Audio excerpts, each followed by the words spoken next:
Hello பிஜ்லீஸ். வாழ்க்கை அப்டேட்டில் இன்றைக்கி டே 62. இவ்வளோ வெளிச்சமாக இருக்கேன்னு பார்க்குறீங்களா? 5:30 தான் டைம். அண்ட் அப்படியே சரி காலையிலே கொஞ்சம் ரன்னிங் அதெல்லாம் முடிச்சுட்டு கொஞ்சம் எக்ஸசைஸ்லாம் பண்ணிகிட்டு இருந்தோம்.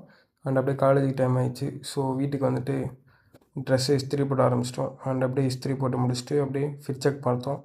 அண்ட் அப்படியே ஃபிட் செக் பார்த்துட்டு எப்பயும் போல் அப்படியே காலேஜுக்கு கிளம்பிட்டோம். போகிறப்போ பார்த்தீங்கன்னா செம்ம வெயில். அண்ட் ஆல்ரெடி டைம் வேறு ஆச்சு. ஸோ வேகமாக தான் நடந்து போயிட்டு இருந்தோம். அண்ட் அப்படியே ஒரு வழியாக கிளாஸுக்கு வந்துட்டோம். அட்டெண்டன்ஸ் வேறு எடுக்க ஆரம்பிச்சிட்டோங்க. அண்ட் அப்படியே ரஷ்ஷாகி ஓட்டணும்.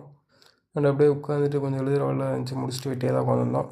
அண்ட் அப்படியே எப்பயும் போல் ஈவினிங் காலேஜ் முடிஞ்சு வந்தோம் வீட்டுக்கு வந்துட்டு ரெஸ்டிங்கை போட்டு எக்ஸசைஸ் பண்ணலாமேன்னு சொல்லிட்டு வார்ம் அப்லாம் பண்ணிகிட்டு இருந்தோம். அண்ட் அப்படியே வார்ம் அப்லாம் பண்ணி முடிச்சுட்டு அப்படியே கொஞ்சம் ஆர்ம்ஸை பில்ட் பண்ணுறதுக்காக லெஃப்ட்டு ரைட்டு 12 ரெப்ஸாக போட்டு முடிச்சுன்னு அண்ட் அப்படியே நைட்டு கொஞ்சம் லேப்டாப்பில் வேலை இருந்துச்சு. அண்ட் அப்படியே அதெல்லாம் பார்த்து முடிச்சுட்டு இன்றைக்கி எப்பயும் போல் நைட்டு போய் சாப்பிட்டு வந்துட்டு வேலை முடிஞ்சு கைஸ். மறக்காமல் சப்ஸ்கிரைப் பண்ணிக்கோங்க. பாய்.